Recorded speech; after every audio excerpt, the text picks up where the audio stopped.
Should you take a vitamin C tablet to prevent a cold? In this video, I'll discuss the science behind that claim, explore 3 other surprising health benefits of vitamin C, and dive into what foods you could eat to get sufficient amounts in your diet.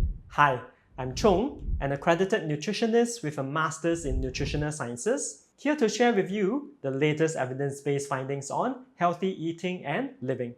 What happens when you don't get sufficient vitamin C? Sailors before the 1700s found out the hard way when they sailed for long periods of time without fresh fruits and vegetables. Their vitamin C got depleted and the sailors ended up with symptoms like fatigue, bleeding gums, and joint pain. These were all symptoms of scurvy, a life-threatening condition that was easily reversed when it was found in the 1700s that citrus fruits like lemons and oranges could prevent scurvy. Luckily for us, it will be quite rare nowadays for someone in an industrialized country to be so deficient in vitamin C that they might end up with the condition. That said, even though most people will not have a problem getting sufficient vitamin C to prevent scurvy, what is an optimal amount of vitamin C that we should consume, and what are 3 surprising health benefits of vitamin C? Number 1.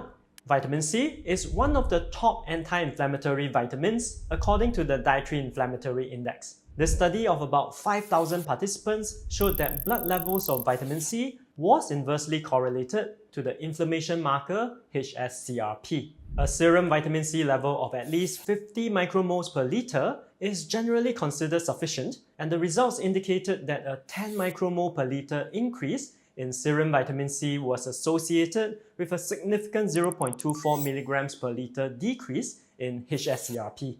Number 2. Higher serum vitamin C status is well researched to be associated with a lower risk of having high blood pressure.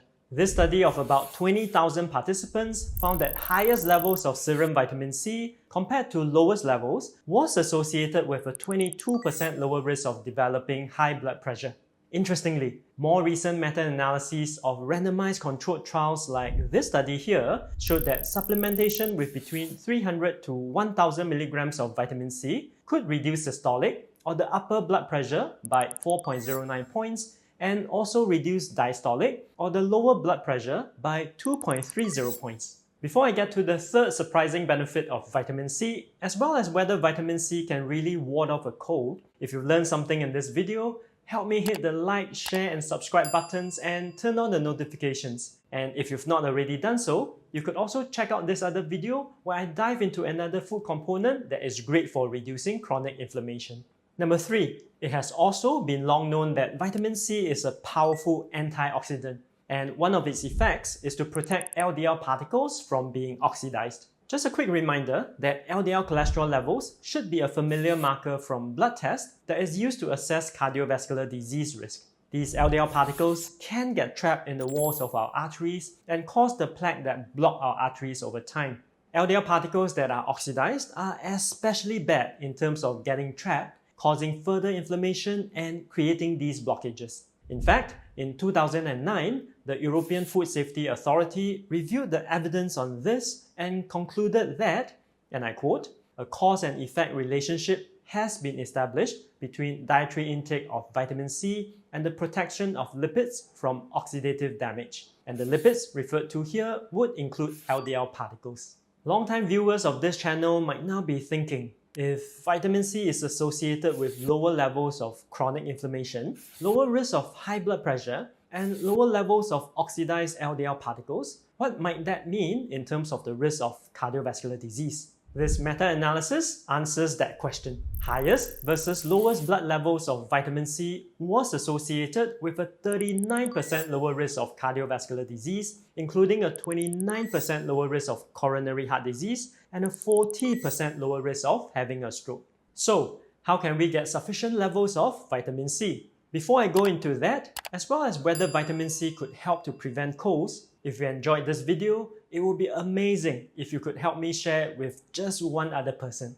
So, what is a sufficient dietary intake of vitamin C? Studies show that with dietary intakes of vitamin C up to about 95 milligrams per day, serum levels increases linearly to about 50 micromoles per liter, which is generally considered as having adequate vitamin C. As such, most countries have a daily recommended intake around that level. For example, in Singapore, The daily recommended intake for men is 105 milligrams, while for women, it is 85 milligrams, since women generally have a lower body mass, which therefore requires less vitamin C.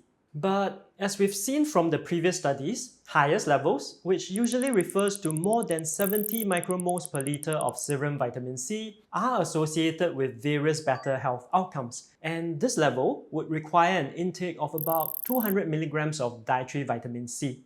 In addition, studies have shown that smokers and overweight individuals may need up to 2 times of the same dietary intake to reach similar blood levels. What that implies is that if your body is being constantly bombarded by toxins, such as those in cigarettes, for example, if you live in an area of higher air pollution, your vitamin C requirements might also be higher. So, what are some foods you could eat to achieve the recommended levels of dietary vitamin C intake? Most foods high in vitamin C are either fruits or vegetables. Vegetables high in vitamin C include red bell peppers, broccoli, choy sum, bitter gourd, pea sprouts, and kailan. Fruits high in vitamin C include gold kiwis, guavas, pomelos, pineapples, papayas, and oranges. But do share in the comments if you think I might have missed out some other food with high vitamin C that we commonly eat in Singapore and Malaysia.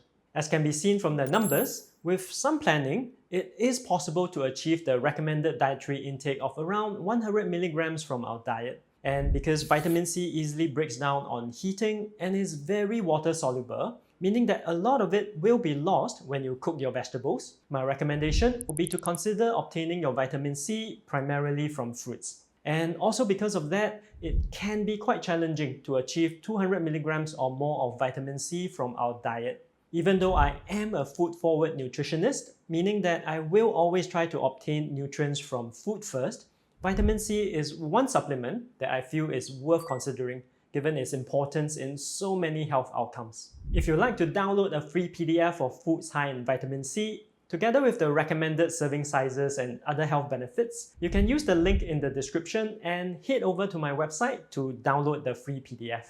So, can supplementing with vitamin C help to prevent colds? Let's look at this meta-analysis of randomized controlled trials which compared regular supplementation of at least 200 milligrams of vitamin C with placebo. Unfortunately, an analysis of 29 trials found that regular supplementation did not significantly reduce the incidence of catching a cold. However, another analysis of 31 studies did find that regular supplementation with at least 200 milligrams of vitamin C was able to reduce the duration of colds in adults by about 8% and the duration in children by about 14%. I'm Chong from Nutrition Domus, and if you're keen to find out more about one-to-one functional nutrition counseling, where I support clients on building sustainable habits to improve their gut health, immune health, and cardiovascular health, do head over to my website, nutritiondomus.com, and sign up for a free strategy session. In the meantime, check out these other videos where I explain how you could use various foods to reduce your risk of chronic inflammation and cardiovascular disease. See you in the next video.